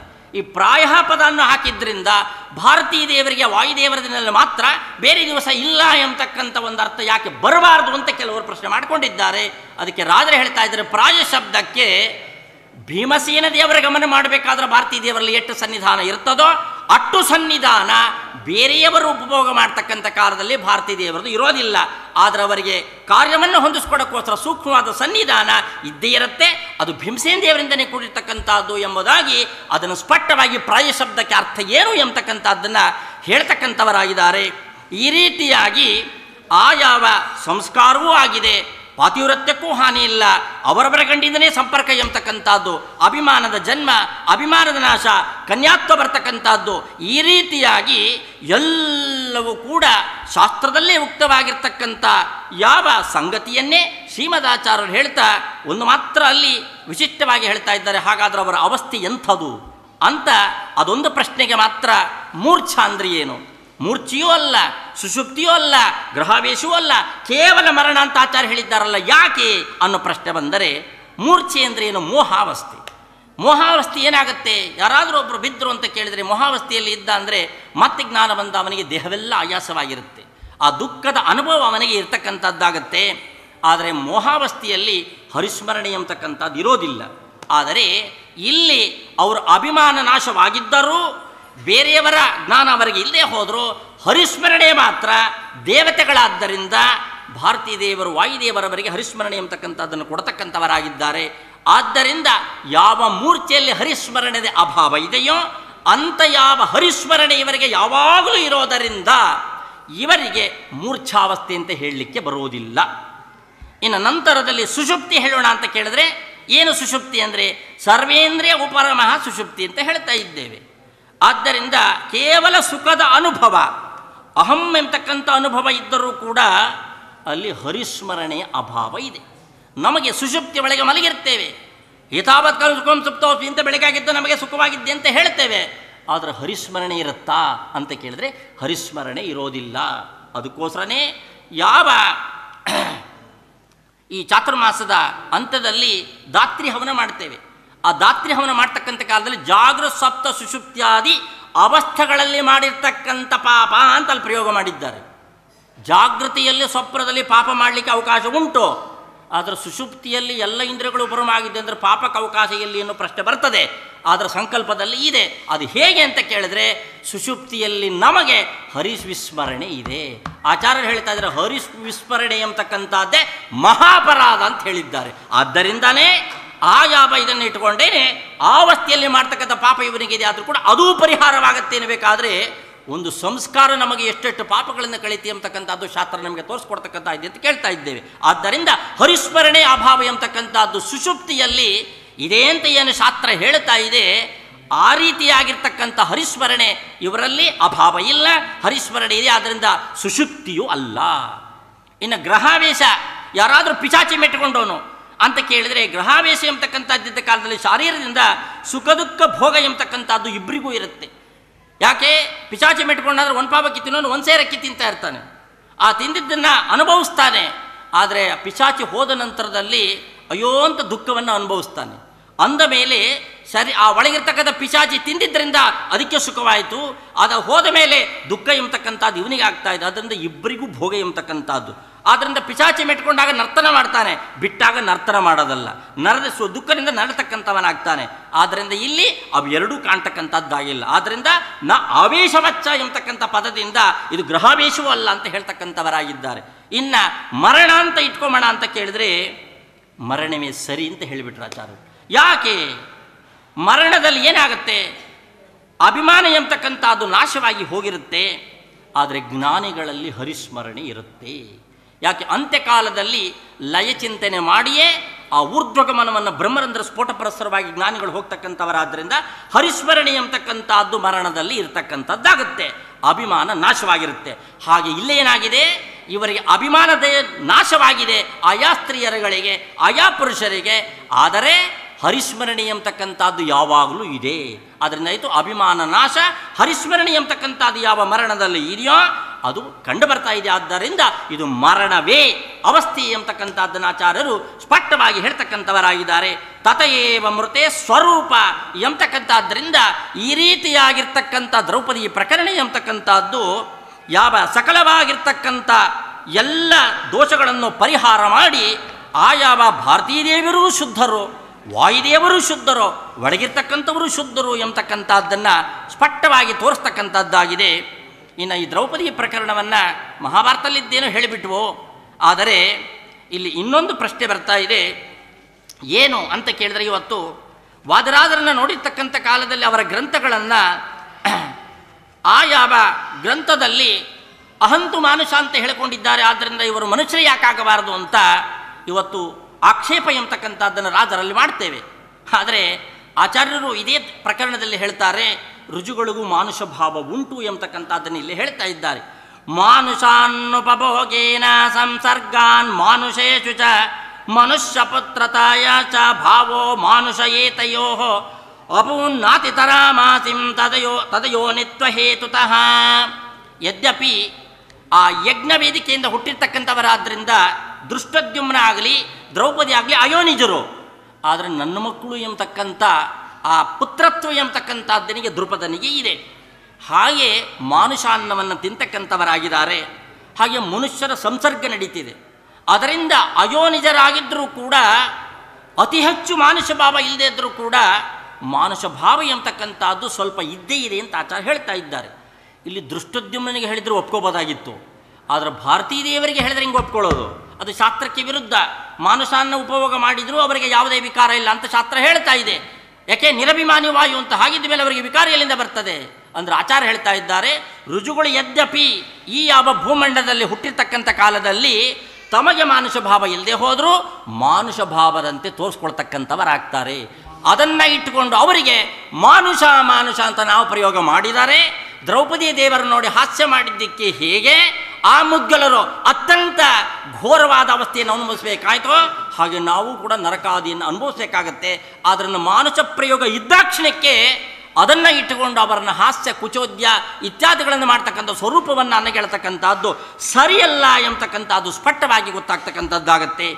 ಇನ್ನು ತದ್ದೇಹಸ್ತ ಭಾರತೀತು ರುದ್ರದೇಹ ಸ್ಥಿತಂ ಹರಿಂ ತೋಷಯಾಮಾಸ ತಪಸ ಕರ್ಮೈಕ್ಯಾರ್ಥಂ ಧೃತವ್ರಥ ಎಂಬತಕ್ಕಂಥ ಒಂದು ಮಾತು ಕೇಳಿಬರ್ತಾ ಇದೆ ಇಲ್ಲಿ. ಯದ್ಯಪಿ ಭಾರತೀ ದೇವಿಯರು ಅಲ್ಲ ಒಳಗಿರ್ತಕ್ಕಂಥವರು ಬ್ರಹ್ಮದೇವರ ಶಾಪ ಬಿತ್ತು ಅನ್ಯಗಾತ್ತು ಬರಲಿ ಅಂತ, ಆಗ ಭಾರತೀ ದೇವರನ್ನು ಕೇಳಿಕೊಂಡು ಅವರವನ ದೇಹವನ್ನು ಪಡೆದರು. ಆದರೆ ತಮ್ಮ ಪತಿ ಬೇಕು ಅಂತ ರುದ್ರದೇವರನ್ನು ಕೂಡ ತಪಸ್ಸು ಮಾಡಿದರು. ಇವರಿಗೋಸ್ಕರವಾಗಿ ಭಾರತೀನೂ ತಪಸ್ಸು ಮಾಡ್ತಾ ಇದ್ದಾಳೆ. ಯಾರನ್ನ? ರುದ್ರದೇವರನ್ನು ಕುರಿತು ಮಾಡ್ತಾ ಇದ್ದಾರೆ. ಹಾಗಾದರೆ ಭಾರತೀ ದೇವರ ತಮಗಿನ್ನ ನೀಚಾಧಿಷ್ಠಾನವಾಗಿರ್ತಕ್ಕಂಥ ರುದ್ರದೇವರಲ್ಲಿ ಮಾಡ್ತಾರಾ? ಎಂದೂ ಸಾಧ್ಯ ಇಲ್ಲ. ರುಜುಗಳು ಕೇವಲ ಭಗವಂತನ ಮಾಡ್ತಾರೆ ಇರತಕ್ಕಂಥವ್ರು, ಕೆಳಗಿನವರಿಗೆ ಮಾಡಲಿಕ್ಕೆ ಸಾಧ್ಯ ಇಲ್ಲ, ಮಾಡೋದೂ ಇಲ್ಲ, ಅವರ ಲಕ್ಷಣವೇ ಅಲ್ಲ. ಹಾಗಾದರೆ ಭಾರತೀ ದೇವರು ರುಜುಗಳಾಗಿರ್ತಕ್ಕಂಥವ್ರು ಹೇಗೆ ಮಾಡಿದ್ರು ಅನ್ನೋ ಪ್ರಶ್ನೆ ಬರ್ತದೆ. ಅದಕ್ಕೆ ಹೇಳ್ತಾ ಇದ್ದಾರೆ ತದ್ದೇಹಸ್ತ ಭಾರತೀತು ರುದ್ರದೇಹ ಸ್ಥಿತಂ ಹರಿಂ ಅಂದರು. ಆದ್ದರಿಂದ ರುದ್ರಾಂತರ್ಯಾಮಿಯಾಗಿರ್ತಕ್ಕಂಥ ಹರಿಯನ್ನ ತಾವು ತಪಸ್ಸು ಮಾಡಿದರೆ ಹೊರತು ಆ ರುದ್ರದೇವರನ್ನು ಕುರಿತು ತಪಸ್ಸು ಮಾಡಿಲ್ಲ ಅಂತ ಹೇಳ್ತಾ ಇದ್ದಾರೆ. ಆದರೆ ಲೋಕದಲ್ಲಿ ನಾವು ಕಾಣ್ತಾ ಇರೋದೇನು? ಕೇವಲ ಆ ಯಾವ ರುದ್ರದೇವರನ್ನು ಕುರಿತು ತಪಸ್ಸು ಮಾಡ್ತಕ್ಕಂಥವರಾಗಿದ್ದಾರೆ ಎಂತಕ್ಕಂಥದ್ದನ್ನು ನಾವು ಲೋಕದಲ್ಲಿ ಕಾಣ್ತಕ್ಕಂಥವರಾಗ್ತೇವೆ. ಹಾಗೆ ಲೋಕದಲ್ಲಿ ವಾದರಾದರು ಏನೇ ಸ್ತೋತ್ರ, ಏನೇ ಪ್ರಾರ್ಥನೆ, ಏನೇ ಮತ್ಯಾದಿಗಳನ್ನು ಮಾಡಿದರೂ ಕೂಡ ದೇವತೆಗಳಂತೆ ಮಾಡಿದ ನಮಗೆ ತೋರ್ತಾ ಇದೆ. ಅಮಾನುಷವಾಗಿರ್ತಕ್ಕಂಥವರ ಚಿಂತನೆಯೇ ಅಲ್ಲಿ ಹೇಗೆ ಯಾವ ರುದ್ರಾಂತರ್ಯಾಮಿಯಾಗಿರ್ತಕ್ಕಂಥ ಹರಿಗೆ ಕುರಿತು ತಪಸ್ಸು ಹಾಗೇ ವಾದಿರಾದರಲ್ಲೂ ಎಂಬುದಾಗಿ ತಿಳಿದಾಗ ರುಜು ಪ್ರಕರಣಕ್ಕೆ ಆಚಾರ್ಯರೇ ಉತ್ತರ ಕೊಟ್ಟಿದ್ದಾರೆ ಎಂಬತಕ್ಕಂಥದ್ದನ್ನು ಸ್ಪಷ್ಟವಾಗಿ ಕಾಣ್ತಕ್ಕಂಥವರಾಗಬಹುದು. ಅಷ್ಟೇ ಅಲ್ಲ, ಕೇವಲ ದೇವತಾ ನಮನ ಸ್ತೋತ್ರ ಹೇಳ್ತಾ ಇದ್ದೀರಿ, ತಪಸ್ಸು ಅದಕ್ಕಿಂತ ಅಧಿಕವಾಗಿರ್ತಕ್ಕಂಥದ್ದು ಆಚಾರ ತೋರಿಸ್ಕೊಟ್ಟು ಅಲ್ಲಿ ರುಜುತ್ವ ಇದೆ, ಭಂಗ ಇಲ್ಲ ಅಂತ ತೋರಿಸ್ಕೊಡ್ಬೇಕಾದ್ರೆ ನಿಮಗೇನು ರೋಗ ಅಂತ ಕೇಳ್ತಾ ಇದ್ದಾರೆ. ಆದ್ದರಿಂದ ಈ ಪ್ರಕರಣದಲ್ಲಿ ಕೇವಲ ಅನ್ಯ ನಮನ, ಅನ್ಯ ಪ್ರಾರ್ಥನೆ ಇತ್ಯಾದಿಗಳಿಂದ ರಾಜರಲ್ಲ ಎಂಬತಕ್ಕಂಥ ಪ್ರಕರಣವು ಕೂಡ ಭಾರತೀಯ ದೇವರ ದೃಷ್ಟಾಂತದಿಂದ ಸ್ಪಷ್ಟವಾಗಿ ಅಲ್ಲ ಎಂಬತಕ್ಕಂಥದ್ದನ್ನು ನಾವು ಕಾಣ್ತಕ್ಕಂಥವರಾಗಬಹುದು ಎಂಬುದಾಗಿ ತಿಳಿತಕ್ಕಂಥವರಾಗಿ, ಇನ್ನು ಒಂದೇ ಒಂದು ನಿನ್ನೆ ಅನೇಕ ಅಪೂರ್ವ ಪ್ರಶ್ನೆಗಳೆಲ್ಲ ಬಂತು. ಅದೆಲ್ಲ ಯಾಕೆ ಅಂದರೆ ಇನ್ನೊಬ್ಬರಿಗೆ ಒಪ್ಸಕ್ಕಲ್ಲ. ನಮ್ಮ ಗುರುಗಳು ಯಾಕೆ ಇಲ್ಲಿ ಮಾಡಿದರು? ಬೇರೆ ಕಡೆ ಮಾಡ್ಬೋದಾಗಿತ್ತು, ಪರ್ಯಾಯದಲ್ಲಿ ಅವ್ರು ಮಾಡಲಿಲ್ಲ. ಇದೇ ಕೆಲಸ ಅಲ್ಲಿ ಮಾಡಕೊಟ್ರೆ ಬೇಡ ಅಂದರು. ಆದರೆ ಅವರ ಸಂಕಲ್ಪ ಇವತ್ತು ಮಾಡಿದ್ರು. ಯಾಕೆ? ಇದು ಕೇವಲ ನಾವು ಎಷ್ಟೇ ಪ್ರಮಾಣವನ್ನು ಕೊಟ್ಟರು ಒಪ್ಪದೇ ಇರೋ ಆಗ್ರಹದ ಜನ ಕೋಟಿ ಮಂದಿ ಇದ್ದಾರೆ, ಅವ್ರನ್ನ ಒಪ್ಸೋಕ್ಕಾಗಲ್ಲ. ಆದರೆ ನಮ್ಮ ಸ್ವಗೋಷ್ಠಿಯಲ್ಲಿ ಏನು ಸಂಶಯಗಳು ಬರ್ತದೆ ಅದು ಪರಿಹಾರವಾಗಬೇಕು. ಆಗ ಇದು ಸ್ವಗೋಷ್ಠಿ, ಇಲ್ಲಿ ಬೇಕಾಟ ಸಂಶಯ ಬರ್ತದೆ, ಅದು ಪರಿಹಾರವಾಗಿ ನಮ್ಮ ವಾದಿರಾದರ ಭಕ್ತ ದೃಢದಿಂದ ನಂಬಿದ್ರೆ ಸಾಕು. ಬೇರೆಯವ್ರು ನಂಬೋದಷ್ಟು ಬಿಟ್ಟರಷ್ಟು. ನಮ್ಮನೆ ಮಕ್ಕಳು ಚೆನ್ನಾಗಿರ್ಬೇಕು ನಾವು ನೋಡ್ಕೋತೇವೆ ಹೊರತು ಇನ್ನೊಬ್ಬರು ಮಕ್ಕಳು ಚೆನ್ನಾಗಿರ್ಬೇಕು ನಾವೇ ಅಲ್ಲೇ ಇರಲಿ ಅಂತ ಬಯಸೋಣ. ಅದಕ್ಕೋಸ್ಕರವಾಗಿ ನಾವೇನು ಮುಸಾಬ್ರಿ ಮಾಡಬೇಕಾಗಿಲ್ಲ ಅಲ್ವಾ? ಆದ್ದರಿಂದ ರಾಜರ ಭಕ್ತರೆಲ್ಲ ನಮ್ಮ ಮಕ್ಕಳಿದ್ದಂತೆ ಅವರಿಗೆ ಬರ್ತಕ್ಕಂಥ ಸಂಶಯವನ್ನು ಪರಿಹಾರ ಮಾಡ್ತಕ್ಕಂಥದ್ದು ಕರ್ತವ್ಯ ಪೀಠದಲ್ಲಿ ಕೂತಿರೋರಿಗೆ ಅಂತ ಇಟ್ಟುಕೊಂಡು ಅದನ್ನೇ ಮಾಡಿರ್ತಕ್ಕಂಥವರಾಗಿದ್ದಾರೆ ಎಂಬುದನ್ನು ತಿಳಿತಕ್ಕಂಥವರಾಗಿದ್ದೇವೆ. ಆದರೆ ಇದರಲ್ಲಿ ರಾಜರು ತಮ್ಮ ಗ್ರಂಥಗಳಲ್ಲಿ ಬೇಕಾಟು ಸ್ತೋತ್ರ ಇತ್ಯಾದಿಗಳನ್ನು ಮಾಡಲಿ, ವಾಯುದೇವರಿಗೆ ನಾ ದಾಸ ಅಂತ ಹೇಳ್ಕೊಳ್ಳಿ, ಅದೆಲ್ಲ ಆಖ್ಯಾನದಲ್ಲಿ ಪರಿಹಾರವಾಗಿದೆ ಅಂತ ಹೇಳಿಬಿಡ್ಬೋದು. ಆದರೆ ಆಖ್ಯಾನದಲ್ಲಿ ಹನುಮಾನ್ ಭೂರಿ ಹನುಮನ್ ರಾಮನಾಮ್ನಿ ಸದಾರಮನ್ ರಮಾರಮಣ ಧಾಮಾನಿ ಮಾಂ ಸಮಾಪಯತೇ ನಮಃ ಅಂತ ಹನುಮಂತ ದೇವರನ್ನೇ ಸ್ತೋತ್ರ ಮಾಡಿಬಿಟ್ಟಿದ್ದಾರೆ. ಬರೀ ಸ್ತೋತ್ರ ಅಷ್ಟೇನಾ? ಬದರಿಗೆ ಹೋದಾಗ ನೋಡಿದಾಗ ಆ ಯಾವ ವೃದ್ಧಿಯಾದ ಹೃದಯ ಸಂಸ್ಕಾರ ಅಂತಲೂ ಇದೇ ಆಖ್ಯಾನದಲ್ಲಿ ಹೇಳಿಬಿಟ್ಟಿದ್ದಾರೆ. ಒಂದು ವೇಳೆ ಇಬ್ಬರೂ ಸಮ ಅಂತ ನೀವೇ ಹೇಳ್ತಾ ಇದ್ದೀರಿ, ಸಮದಲ್ಲಿರ್ತಕ್ಕಂಥವರಿಗೆ ಕೇವಲ ಪದವಿಯಿಂದ ಆದಿತ್ಯ ಅಂತ ಎಲ್ಲ ಶಾಸ್ತ್ರವೂ ಒಪ್ಪಿದೆ. ಹಾಗಿರಬೇಕಾದ್ರೆ ಉಪಾಸ್ಯ ಉಪಾಸಕ ಭಾವ ಎಂಬತಕ್ಕಂಥದ್ದು ರುಜುಗಳಲ್ಲಿ ಉಂಟಾ ಎಂಬತಕ್ಕಂಥ ಸಂಶಯ ಇವತ್ತು ನಮ್ಮಲ್ಲಿ ಕಾಡ್ತಾ ಇದೆ. ಅದಕ್ಕೋಸ್ಕರ ನಾವು ಸಮತ್ ಪೂಜೆ ಮಾಡಬೇಕೋ ಬಿಡಬೇಕೋ ಎಂಬತಕ್ಕಂಥ ಒಂದು ಭ್ರಾಮಕ ಸಾಮಗ್ರಿ ನಮಗೆ ಕೂತಿದೆ. ಇದನ್ನು ಆಚಾರ್ಯರು ಪರಿಹಾರ ಮಾಡಿದ್ದಾರೆ ಷಷ್ಠಸ್ಕಂದದಲ್ಲಿ. ರುದ್ರಾದ್ದ ಶೇಷದೇಕತ್ವಂ ವಿಷ್ಣುಂ ಸಂಕರ್ಷಣಾಭಿಧಂ ಶೇಷಾಂತರ್ಯಾಮಿಣಂ ಜ್ಞಾತ್ವಾ ಸ್ವಪದಂ ಪ್ರಾಪುರಂಜಸ. ಇಲ್ಲಿ ಷಷ್ಠಸ್ಕಂದದಲ್ಲಿ ಯಾವ ಒಂದು ಆ ಚಿತ್ರಕೇತು ಪ್ರಕರಣದಲ್ಲಿ ಶೇಷದೇವರನ್ನು ಉಪಾಸನೆ ಮಾಡ್ದ ಅಂತ ತಗೊಂಡಾಗ ಒಂದು ವಿಶಿಷ್ಟವಾಗಿರ್ತಕ್ಕಂಥ ಒಂದು ಪ್ರಮಾಣವನ್ನು ಕೊಡ್ತಾ ಇದ್ದಾರೆ. ಯಾವ ರುದ್ರದೇವರು ಶೇಷದೇವ ಅಂತರ್ಯಾಮಿಯಾಗಿರ್ತಕ್ಕಂಥ ಸಂಕರ್ಷಣನನ್ನು ಉಪಾಸನೆ ಮಾಡಿಯೇ ಶೇಷ ಪದವಿಯನ್ನು ಹೊಂದಬೇಕು ಎಂಬತಕ್ಕಂಥ ಮಾತನ್ನು ಕೊಡ್ತಾ ಇಲ್ಲಿ ಪ್ರಮಾಣವನ್ನು ಕೊಟ್ಟರು. ಸತ್ಯಧರ್ಮರು ವ್ಯಾಖ್ಯಾನ ಮಾಡ್ತಾ ಇದ್ದಾರೆ. ಏನು ಮಹಾನುಭಾವರಿ, ಸತ್ಯಧರ್ಮರು ಹುಟ್ಟಿದ್ದೇನೆ ರುಜುತ್ವದ ಏನು ಸಂಶಯ ಬರ್ತದೆಲ್ಲ ಪರಿಹಾರ ಮಾಡೋಕ್ಕೋಸ್ಕರವಾಗಿ. ಅದಕ್ಕೋಸ್ಕರ ಅವರ ಗ್ರಂಥಲ್ಲಿ ನೋಡಿದ್ರೆ ನಮಗೆ ನೂರಾರು ಪ್ರಶ್ನೆಗಳಿಗೆ ಉತ್ತರ ಸಿಗ್ತದೆ. ಎಂಥ ಪ್ರಶ್ನೆಗೆ ಉತ್ತರ ಕೊಡ್ತಾರ್ರಿ? ಸಮತ್ವಾತ್ ಕಥಂ ಉಪಾಸ್ಯ ಉಪಾಸಕತಾ ಇತಿ ಏತದ್ ಅತಂತ್ರಯಿತಂ ತಂತ್ರ ಭಾಗವತಂ ಪಠತಿ. ಪೀಠಿಕೆ ನೋಡ್ರಿ ಹೇಗಿದೆ ಅವರು. ಇದು ಯಾಕೆ ಆಚಾರ ಕೊಡ್ತಾ ಇದ್ದಾರೆ? ರುದ್ರದೇವರು ಶೇಷಾಂತರ್ಯಾಮಿ ಸಂಕರ್ಷಣ ಯಾಕೆ ಉಪಾಸನೆ ಮಾಡಿ ಪದವಿಯನ್ನು ಹೊಂದಬೇಕು ಅಂತ ಕೊಡ್ತಾ ಇದ್ದಾರೆ ಆಚಾರ ಅಂತ ಕೇಳಿದ್ರೆ, ಪೀಠಿಕೆ ತಗೊಳ್ಳಿ ಸ್ವಲ್ಪ ಅಂದರು. ಏನು ಪೀಠಿಕೆ ಅಂತ ಕೇಳಿದ್ರೆ, ರುದ್ರದೇವರು ಅದೇ ಕಕ್ಷ, ಶೇಷದೇವರು ಅದೇ ಕಕ್ಷ, ಇಬ್ರಿಗೂ ಸಮತ್ವ ಇದೆ. ಸಮತ್ವ ಇದ್ದ ಮೇಲೆ ಅವರವರನ್ನ ಉಪಾಸನೆ ಮಾಡೋದು ಹೇಗೆ ಎಂಬತಕ್ಕಂಥ ಸಂಶಯ ನಿಮಗೆ ಬರ್ತದೆ. ಆದ್ದರಿಂದ ಯಾರು ಪದವಿಗೆ ಬಂದಿಲ್ವೋ ಅವರ ಪದವಿಗೆ ಬಂದಿರತಕ್ಕಂಥವರನ್ನ ಉಪಾಸನೆ, ಅಂತರ್ಯಾಮಿ ಹರಿಯನ್ನು ಉಪಾಸನೆ ಮಾಡಿಯೇ ಆ ಪದವಿಯನ್ನು ಹೊಂದಬೇಕು ಎಂಬತಕ್ಕಂಥ ನಿಯಮ ಭಗವಂತ ಮಾಡಿದ್ದಾನೆ. ಇದನ್ನು ಆಖ್ಯಾನು ಒಪ್ಪಿದೆ.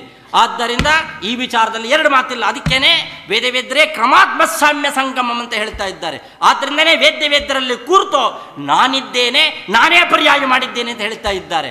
ಹಾಗೆ ತಮಗಿನ್ನ ಉತ್ತಮರಾಗಿದ್ದ ಬ್ರಹ್ಮವಾಯುಗಳು ನನ್ನಲ್ಲಿ ಇದ್ದಾರೆ, ಯಾವಾಗಲೂ ಸನ್ನಿಧಾನ ಕೊಟ್ಟಿದ್ದಾರೆ ಅಂತಕ್ಕಂಥದ್ದು ಹೇಳ್ತಾರೆ. ಅಂದರೆ ಉತ್ತಮ ರುಜು ಅಧಮ ರುಜುವಿನಲ್ಲಿ ಇದ್ದು ಕೆಲಸವನ್ನು ಮಾಡ್ತಕ್ಕಂಥದ್ದು ಕೂಡ ಹರಿಪ್ರೀತ್ಯರ್ಥವಾಗಿ ಅದು ಹರಿ ಆಜ್ಞೆ ಅಂತಕ್ಕಂಥದ್ದನ್ನು ಕೂಡ ಸ್ಪಷ್ಟವಾಗಿ ಗೊತ್ತಾಗ್ತದೆ. ಆದ್ದರಿಂದ ಸಮತ್ವದಲ್ಲಿ ಉಪಾಸ್ಯ ಉಪಾಸಕ ಭಾವ ಉಂಟಾ ಅನ್ನೋ ಪ್ರಶ್ನೆಗೆ ಸತ್ತಧರ್ಮ ಈ ಪ್ರಶ್ನೆಗೆ ಅವತ್ತೇ ಉತ್ತರ ಕೊಟ್ಟು, ಸಮತ್ವ ಇದ್ದರೂ ಉಪಾಸ್ಯ ಉಪಾಸಕದ ಭಾವತೆ ಎಂಬತಕ್ಕಂಥದ್ದು ರುಜುಗಳಲ್ಲಿ ಇದೆ ಎಂಬತಕ್ಕಂಥದ್ದನ್ನು ಪ್ರಮಾಣ ಸಹಿತವಾಗಿ ಶ್ರೀಮದಾಚಾರ್ಯರೇ ಕೊಟ್ಟಿದ್ದಾರೆ ಎನ್ನಬೇಕಾದ್ರೆ, ಅಂದರೆ ಶ್ರೀಮದಾಚಾರ್ಯರಿಗೆ ಭಾವಿ ಸಮಯರ ಮೇಲೆ ಬರ್ತಕ್ಕಂಥ ಪೂರ್ವ ಪಕ್ಷಗಳೆಲ್ಲ ಮೊದಲಿಗೆ ಸರ್ವಜ್ಞ ಚಿಕಾಮಣಿಗಳಾದ್ದರಿಂದ ಅವರಿಗೆಲ್ಲ ಗೊತ್ತಿದೆ. ಹಾಗಾದರೆ ಶ್ರೀಮದಾಚಾರ್ಯ ಭಾವಿ ಸಮಯರ ಬಗ್ಗೆ ಹೇಳಿಬಿಟ್ಟಿದ್ದಾರೆ ಅಂದರೆ 100ಕ್ಕೆ 100 ಭಾಗ ಹೇಳಿದ್ದಾರೆ. ನೀವು ನೋಡಿಲ್ದಿದ್ರೆ ನಾವೇನು ಮಾಡೋಣ? ಸ್ಪಷ್ಟವಾಗಿ ಭಾಗವತ ತಾತ್ಪರ್ಯದಲ್ಲಿ ಹೇಳಿದ್ದಾರೆ, ಬಹುಮಾನ ವಿರೋಧೇತು ವ್ಯತ್ಯಾಸ ಶಬ್ದತೋರ್ತತಃ ಕಾರ್ಯೋ ಅನಿರುಕ್ತ ದೇವಾನಾಂ ಗುಣಸಿದ್ಧೈನ ಚಾನ್ಯತಾ ವಿಷ್ಣು ಬ್ರಹ್ಮ ತಥಾ ವಾಯು ಅನಿರುಕ್ತ ಪ್ರಕೀರ್ತಿತಾ. ಆಚಾರ್ಯರ ಮಾತು ಏನು ಮಾತ್ರಿ? ಬಹುಮಾನ ವಿರೋಧೇತು ವ್ಯತ್ಯಾಸ ಶಬ್ದತೋರ್ತಃ. ಬೇರೆಯವರಲ್ಲಿ ವಿರೋಧ ಬಂದಾಗ ಒಬ್ರಿಗೆ ಅಜ್ಞಾನ ಇದೆ, ಒಬ್ರಿಗೆ ಜ್ಞಾನ ಇದೆ ಅಂತ ನೀವು ವ್ಯಾಖ್ಯಾನ ಮಾಡಿಬಿಡ್ಬೋದು. ಆದರೂ ರುಜು ಅಂತ ಲೋಕದಲ್ಲಿ ಪ್ರಸಿದ್ಧಿ ಇದ್ದಾಗ, ವೇದಾದಿಗಳಿಂದ ಸಿದ್ಧವಾಗಿರ್ತಕ್ಕಂಥ ಕಾಲದಲ್ಲಿ ರುಜುಗಳಿಗೆ ಅನಿರುಕ್ತ ದೇವತೆಗಳು ಅಂತ ಆಚಾರ್ಯರು ಕರೆದಿದ್ದಾರೆ. ಆದ್ದರಿಂದ ಯಾರು ಅನಿರುಕ್ತ ದೇವತೆಗಳು? ವಿಷ್ಣು ಬ್ರಹ್ಮ ತಥಾ ವಾಯು, ಉಪಲಕ್ಷಣತೆಯ ಸಕಲ ರುಜುಗಳು ಅಂತ ಅರ್ಥ. ಅದೇನು ಉಪಲಕ್ಷಣ? ವಾಯು ಅಂದ್ರೆಲ್ಲ ತೊಗೊಂಡ್ಬಿಡ್ತೀರಾ ಅಂತ ಕೇಳಿದ್ರೆ, ತಯೋ ಸಮಗುಡುತ್ತ ಋಗ್ಭಾಷೆಯಲ್ಲಿ ಟಿಕಾರಾಯರು ಹೇಳ್ಬಿಟ್ಟಿದ್ದಾರೆ. ಎಲ್ಲಿ ವಾಯು, ಎಲ್ಲಿ ಬ್ರಹ್ಮ ಅಂತ ಬರ್ತೋ ಅಲ್ಲೆಲ್ಲ ವಾಯು ತಗೊಳ್ಳಿ ಅಂತ. ಹಾಗೆ ಎಲ್ಲಿ ವಾಯು ಅಂತ ಬರ್ತೋ ಎಲ್ಲ ತಗೋತೀವಿ, ತಪ್ಪೇನಿದೆ ಅದರಲ್ಲಿ? ಅದರಿಂದ ನಾನು ಹಾನಿ, ಈ ಟಿಕಾರರು ಹೇಳಿರೋ ಮಾತೇ ನಾವು ತಗೋತಿರೋದು, ಟಿಕಾರನ್ನು ಬಿಟ್ಟು ತಗೋತಾ ಇಲ್ಲ. ಆದ್ದರಿಂದ ಈ ಯಾವ ಗುಣಸಿದ್ಧರಾಗಿರ್ತಕ್ಕಂಥ ಅನಿರುಕ್ತ ದೇವತೆಗಳೇನಿದ್ದಾರೆ ಅವರಲ್ಲಿ ಬಹುಮಾನ ವಿರೋಧೀತು, ಅವರ ವ್ಯಾಖ್ಯಾನಗಳಲ್ಲಿ ಎಷ್ಟೋ ಸಾರಿ ನಿಮಗೆ ಆಪಾತತಃ ವಿರೋಧದಂತೆ ಕಾಣತಕ್ಕಂಥದ್ದಾಗತ್ತೆ. ಈ ಮಾತು ಶ್ರೀಮದಾಚಾರ್ಯರು ಯಾಕೆ ಹೇಳಿದರು? ಯಾಕೆ ಮಧ್ಯಮದಲ್ಲಿ ವಾಯುದೇವರು ಬಿಟ್ಟರೆ ಬೇರೆ ಯಾರು ಹೇಳ್ಕೊಂಡಿಲ್ವಾದ್ರಿಂದ ಅವರೊಬ್ಬರೇ ರುಜುಗಳು ಅಂತ ಗಂಟಾಗಂಟವಾಗಿ ಗಂಟ್ಲರ್ಕೊಳ್ಳೋಂಗೆ ಚುಚ್ಕೋತಾ ಇದ್ದೀವಿ. ಒಂದೊಮ್ಮೆ ವಾಯುದೇವರು ಎಲ್ಲೂ ಸ್ಪಷ್ಟವಾಗಿ ಹೇಳಿದ್ದಾರೆ ಅಂದಮೇಲೆ ಬಹುಮಾನ ವಿರೋಧ ಕಾರಣವೇ ಇಲ್ಲ ಅಂದಮೇಲೆ ಬಹುಮಾನ ವಿರೋಧ ಬಂದಾಗ ನಿರುಕ್ತ ದೇವತೆಗಳಿಂದ ಹೇಳೋ ಪ್ರಶ್ನೆ ಏನು ಬಂತು? ಅಂದರೆ ಮುಂದೆ ವಾದರಾದರು ಅನಿರುಕ್ತ ದೇವತೆಗಳು ಬರ್ತಾರೆ, ಅವರಲ್ಲಿ ಆಪಾತತಃ ಲಕ್ಷ್ಮಣನೋ ಭರತನೋ? ಈ ಪ್ರಶ್ನೆ ಇವತ್ತು ಕಾಡ್ತಾ ಇದೆ, ಹೌದೋ ಅಲ್ವಾ? ಮುಟ್ಟಿ ಸೃಷ್ಟಿಯೋ ಸಮಟ್ಟಿ ಸೃಷ್ಟಿಯೋ, ಲಿಂಗಚೀರ ಭಂಗ ಇದೆಯೋ ಭಂಗ ಇಲ್ಲವೋ? ಬರೀ ಅಟ್ಟೆ ಇಲ್ಲ, ಸಾಯಂಕಾಲ ಇನ್ನೊಂದು ಊಟ ಇದೆ. ಯಾಕೆ? ಅವರು ಭೂಗೋಳ ವರ್ಣನೆ ಒಳಗೆ ಏನು ಹೇಳಿದ್ದಾರೆ? ಯಾವ ಧ್ರುವಲೋಕ ಎಂಬತಕ್ಕಂಥದ್ದು 66 ಲಕ್ಷ ಅಂತ ಹೇಳಿದ್ದಾರೆ ಯೋಜನೆ ಎತ್ತರದಲ್ಲಿ ಅಂತ. ಇವತ್ತು ಸಮಸ್ತ ಭಾಗವತಾದಿ ಗ್ರಂಥಗಳು 36 ಲಕ್ಷ ಅಂತ ಹೇಳ್ತಾ ಇದೆ. 30 ಲಕ್ಷ ವ್ಯತ್ಯಾಸ ಬಂದ್ಬಿಡ್ತು. ರಾಜರು 30 ಲಕ್ಷ ವ್ಯತ್ಯಾಸ ಉತ್ತರದ ಎತ್ತರದಲ್ಲಿ ಹೇಳಿಬಿಟ್ರು. ಆದರೆ ಇದೇ ರಾಜರು ಲಕ್ಷಾಲಂಕಾರದಲ್ಲಿ ಏನು ಹೇಳಿದ್ರು ಗೊತ್ತಾ? ಯಾವ ಸ್ವರ್ಗ ಎಂಬತಕ್ಕಂಥದ್ದು ಧ್ರುವಲೋಕದ ಮೇಲಿದೆ ಅಂತ ಸ್ಪಷ್ಟ ಲಕ್ಷಾಲಂಕಾರದಲ್ಲಿ ಹೇಳ್ಬಿಟ್ಟಿದ್ದಾರೆ. ಮುಗಿದೈತಲ್ಲ? ಕೇವಲ ಭೂಗೋಳಗಳಲ್ಲಿ ಹೇಳಿದ್ದೇನು ಅಂದ್ರೆ ಪರಸ್ಪರ ಅವರೇ ವಿರೋಧ ಹೇಳ್ತಾ ಇದ್ದಾರಲ್ರಿ. ಅಂದ ಮೇಲೆ ರುಜುಗಳಲ್ಲೂ ಕೂಡ ತಮ್ಮ ವಾಕ್ಯಗಳಿಗೆ ವಿರೋಧ ಬರ್ತಕ್ಕಂಥ ಪ್ರಕರಣಗಳು ನಿಮಗೆ ಕಾಣ್ತದೆ. ಈ ಪ್ರಕರಣ ವಾಯುದೇವರನ್ನು ಬಿಟ್ಟು ಬೇರೆ 600 ರುಜುಗಳು ಅಂತ ಜಗತ್ತೊಪ್ಪಿಲ್ವಾದ್ರಿಂದ, ಈ ರಾಜರನ್ನೊಬ್ಬನೇ ರುಜು ಅಂತ ಹೇಳ್ತಿರೋದ್ರಿಂದ, ಅವರಲ್ಲೇ ಸಮಸ್ತ ವಿವಾದವೂ ಇರೋದರಿಂದ ಈ ವಾಕ್ಯ ಇವರನ್ನೇ ಕುರಿತು ಆಚಾರ್ಯ ಹೇಳಿದ್ದಾರೆ ಎಂಬುದಾಗಿ ನಾವು ತಿಳಿಲಿಕ್ಕೂ ಊಹೆ ಮಾಡಲಿಕ್ಕೂ ಬರ್ತದೆ. ಈ ದೃಷ್ಟಿಯಿಂದ ಆಚಾರ್ಯರು ಇವರನ್ನು ಇಟ್ಟುಕೊಂಡು ಮಾತು ಹೇಳಿದ್ದಾರೆ. ಆದ್ದರಿಂದ ರುಜುಗಳಾಗಿರ್ತಕ್ಕ ಬಾಬಿ ಸಾಮರ ವಿಚಾರದಲ್ಲಿ ಏನು ಮಾಡಬೇಕು? ಅರ್ಥತಃ ಅದನ್ನು ವ್ಯತ್ಯಾಸ ಮಾಡಿ ಯಾವುದೇ ರೀತಿಯಾಗಿರ್ತಕ್ಕಂಥವರ ಸ್ವರೂಪಕ್ಕೆ ಚ್ಯುತಿ ಬರದಂತೆ ಅರ್ಥ ಮಾಡಿ ಎಂಬತಕ್ಕಂಥ ಸೂಚನೆಯನ್ನು ಮೊದಲೇ ಕೊಡ್ತಕ್ಕಂಥವರಾಗಿದ್ದಾರೆ ಎಂಬುದನ್ನು ಕೂಡ ಸ್ಪಷ್ಟವಾಗಿ ಕಾಣತಕ್ಕಂಥವರಾಗಿದ್ದೇವೆ. ಇನ್ನು ಇಂದಿನ ಕಥಾನಾಯಕರಾಗಿರ್ತಕ್ಕಂಥ ಬೃಂದಾವನಾಚಾರ್ಯರು ಬಂದಿದ್ದು ಯಾತಕ್ಕೋಸ್ಕರವಾಗಿ? ವ್ಯಾಸಾನಯನ ಎಂಬತಕ್ಕಂಥದ್ದನ್ನು ನಾವು ಸ್ಪಷ್ಟವಾಗಿ ನೋಡ್ತಾ ಇದ್ದೇವೆ. ವ್ಯಾಸಾನಯನ ಅಂದರೆ ಆ ಮನೆಯಿಂದ ಈ ಮನೆಗೆ ತಂದಿಡೋದು ಅಂತ ಅರ್ಥ ಅಲ್ಲ. ವೇದವ್ಯಾಸ ದೇವರನ್ನು ತಂದು ಹಯಗ್ರೀವನ ಜೊತೆ ಕೆಟ್ಟನೆ ಇಟ್ಟ ಪೂಜೆ ಮಾಡಿ ನಾಚಿತ್ವವನ್ನು ಹೊಂದೋದು ಅಂತ ಹೇಳ್ತಾ ಇದ್ದಾರೆ. ಇದು ಬಹಳ ಮುಖ್ಯ. ಹಾಗಾದರೆ ಆ ಪೀಠದಲ್ಲಿ ಬೇಕಾಗ್ತೇನೆ ಅವರು ಎಲ್ಲ ಅವ್ರಿಗೂ ಎಲ್ಲ ನಾಕಿತ್ವ ಸಿಗುತ್ತಾ ಅಂತ ಕೇಳಿದ್ರೆ ನಾನು ಕೇಳಬೇಕಾಗತ್ತೆ. ಹರಿಶ್ಚಂದ್ರ ರಾಜಸೂಯಾಗ ಮಾಡಿದ ಅವನಿಗೂ ಬ್ರಹ್ಮಪದವಿ ಸಿಗ್ತಾ ಅಂತ. ಅಲ್ಲಿ ಹೇಗೆ ಉತ್ತರವೋ ಇಲ್ಲೂ ತದ್ವತ್ತೋ. ಯಾರು ಯಾವುದಕ್ಕೆ ಅಧಿಕಾರಿಗಳು ಅವರಿಗೆ ಮಾತ್ರ ಸಿಗ್ತಕ್ಕಂಥದ್ದು. ಇಂಥ ಯಾವ ವೃಂದಾವನಾಚಾರ್ಯರು ವೇದವ್ಯಾಸ ದೇವರನ್ನ ಬರೀ ಆನೆಯನ್ನು ಮಾಡಿ ಪೂಜೆ ಮಾಡಿದ್ದಲ್ಲ, ಜಗತ್ತಿಗೆ ವೇದವ್ಯಾಸ ದೇವರನ್ನ ದರ್ಶನ ಮಾಡಿಸಿದವರು. ಯಾಕೆ? ಒಮ್ಮೆ ಆ ಯಾವ ಒಂದು ಊರಿನಲ್ಲಿ ಅಭಿಷೇಕವನ್ನು ಮಾಡ್ತಕ್ಕಂಥ ಸಮಯ, ಹಿಂದಿನ ದಿವಸ ರಾಮಾಚಾರ್ಯರಿಗೆ ಸ್ವಪ್ನ ಏನು, ನಾಳೆ ದಿವಸ ನಿನಗೆ ವೇದವ್ಯಾಸರ ದರ್ಶನ ಆಗುತ್ತೆ ಅಂತ. ಯಾರೋ ಒಬ್ಬ ರಾಮಾಚಾರ್ಯನಿಗೆ ಬೆಳಗ್ಗೆ ಬಂದು ವೃಂದಾವನಾಚಾರ್ಯ ಬಂದಿದ್ದಾರೆ, ಅಭಿಷೇಕ ನಡೀತಾ ಇದೆ, ಬಂದು ಕೂತಿದ್ದಾನೆ. ಇದ್ದಕ್ಕಿದ್ದಾಗೆ ಆ ನೇರಳೆ ಬಣ್ಣ ಇದ್ದದ್ದು ಬಿಳಿ ಬಣ್ಣವಾಗೋಯಿತು. ತಕ್ಷಣದಲ್ಲಿ ಕೂಗುಬಿಟ್ಟ, ಹೋ ವೇದವ್ಯಾಸರು ಬಂದಿದ್ದಾರೆ ನೋಡಿ ಅಂತ. ಪ್ರತಿಯೊಬ್ಬರು ದರ್ಶನ ಮಾಡಿದ್ದಾರೆ. ಅಂದರೆ ಕೇವಲ ತಾವು ವೇದವ್ಯಾಸನ ದರ್ಶನ ಮಾಡಿ ನಿತ್ಯಾಭಿಷೇಕ ಮಾಡಿದ್ದಲ್ಲ, ಜಗತ್ತಿಗೆ ವೇದವ್ಯಾಸ ದೇವರನ್ನ ದರ್ಶನ ಮಾಡಿಸಿದ ಭೂಪತಿ ರಂಗ ಬೃಂದಾವನಾಚಾರ್ಯರು ಅನ್ನಬೇಕಾದರೆ ಅದರಿಂದ ನಾಕಿತ್ವ ಹೊರತು. ಯಾಕೆ ಇದನ್ನು ಹೇಳಿದ್ದಾರೆ ಅಂತ ಕೇಳಿದ್ರೆ, ಮೂರು ಲೋಕದ ಸಮಸ್ತ ಜೀವರಾಶಿಗಳ ಅಪರೋಕ್ಷ ಜ್ಞಾನ ಅವರ ಕೈಲಿದೆ. ಅವರು ಕೊಡಲಿಲ್ಲ ಅಂದರೆ ನಿಮ್ಗೆ ಅಪರೋಕ್ಷ ಜ್ಞಾನ ಇಲ್ಲ. ಅಂದಮೇಲೆ ಅಪರೋಕ್ಷ ಜ್ಞಾನ ಬರಬೇಕಾದ್ರೆ ತ್ರಿಲೋಕಾಧಿಪತಿಯಾಗಿರ್ತಕ್ಕಂಥ ಇಂದ್ರನ ಉಪದೇಶ ಬೇಕು, ಅನುಗ್ರಹ ಬೇಕು. ಅದನ್ನು ರಾಜರು ತಾ ಬಿಟ್ಕೊಂಡು ಬೃಂದಾವನಾಚಾರ್ಯನ ನಿಲ್ಲಿಸಿ ಅವತ್ತೇ ವೇದವ್ಯಾಸರ ದರ್ಶನವನ್ನು ಎಲ್ಲರಿಗೂ ಮಾಡಿಸಿಬಿಟ್ಟಿದ್ದಾರೆ. ಹಾಗಾದ್ರೆ ನಮಗೆ ವೇದವ್ಯಾಸರ ದರ್ಶನ ಆಗುತ್ತಾ ಅಂತ ಕೇಳಿದ್ರೆ, ಸೊ ಅದು ವೇದವ್ಯಾಸರು ಅವರಿಗೆ ಬರೆದಿರ್ತಕ್ಕಂಥ ವ್ಯಾಖ್ಯಾನಗಳಿದ್ದಲ್ಲ, ಅದಕ್ಕೆ ಸರಿಯಾಗಿ ಅರ್ಥ ಮಾಡಿಕೊಳ್ಳೋದು ಬುದ್ಧಿ ಕೊಟ್ಟುಬಿಟ್ರೆ ಅದೇ ವೇದವ್ಯಾಸರ ದರ್ಶನ. ಅಂಥ ದರ್ಶನವನ್ನು ಬೃಂದಾವನಾಚಾರ್ಯರು ನಮಗೆ ಮಾಡಲಿ ಎಂಬುದಾಗಿ ಹೇಳ್ತಾ, ಇನ್ನು ದ್ರೌಪದಿ ಲಾಸ್ಟ್ 1 ಮಿನಿಟ್. ದ್ರೌಪದಿ ಪ್ರಕರಣದಲ್ಲಿ ಒಂದು ಕಾಣ್ತೇವೆ, ಒಂದೇ ದೇಹದಲ್ಲಿ ಆ ದ್ರೌಪದಿ ದೇವಿಯಲ್ಲಿ ನಾನಾ ವಿಧವಾಗಿರ್ತಕ್ಕಂಥ ಜೀವರಾಶಿಗಳಿರೋದನ್ನು, ಹಾಗೆ ಧರ್ಮರಾಜರಲ್ಲಿ ವಾಯುದೇವರನ್ನ ಇರೋದನ್ನು, ಇದನ್ನು ಇವತ್ತು ಬೇರೆ ವೇದರಲ್ಲೂ ಕಾಣ್ತಾ ಇದ್ದೇವೆ. ವಾದರಾಜದಲ್ಲಿ ಬ್ರಹ್ಮವಾಯುಗಳನ್ನು ಕಾಣ್ತಾ ಇದ್ದೇವೆ. ಇದು ಬರೀ ಅಷ್ಟೇ ಅಲ್ಲ, ಬೃಂದಾವನಾಚಾರ್ಯಲ್ಲೂ ಕಂಡಿದ್ದೇವೆ. ಯಾಕೆ? ಬೃಂದಾವನಾಚಾರ್ಯರು ಒಮ್ಮೆ ಕಾವೇರಿ ನದಿಯಲ್ಲಿ ಬಲಮುರಿ ಹತ್ರ ಸ್ಥಾನಕ್ಕೆ ಹೋದಾಗ ಒಬ್ಬ ಶಿಷ್ಯ ಇದ್ದಕ್ಕಿದ್ದಾಗ 2 ಸೂರ್ಯಮಂಡಲ ದರ್ಶನವಾಯಿತು. ಏನಿದು ಅಂತ ಬಂದು ನೋಡ್ತಾನೆ. ಒಳಗಡೆ ತೀರ್ಥ ಕೊಡಬೇಕಾದ್ರೆ ಆ ಗುರುಗಳ ಸನ್ನಿಧಿಯ ಹಿಂದುಗಡೆ 2 ತೇಜೋರೂಪ ನಿಂತುಬಿಟ್ಟಿದೆ. ಏನೋ ಆಶ್ಚರ್ಯ, ನೋಡ್ತಾ ಇದೆಯಾ ಅಂದರು. ಸ್ವಾಮಿ ಹಿಂದುಗಡೆಯಿಂದ ತಕ್ಷಣ ನೋಡ್ತಾರೆ, ವಾದರಾಜರು ನಿಂತಿದ್ದಾರೆ.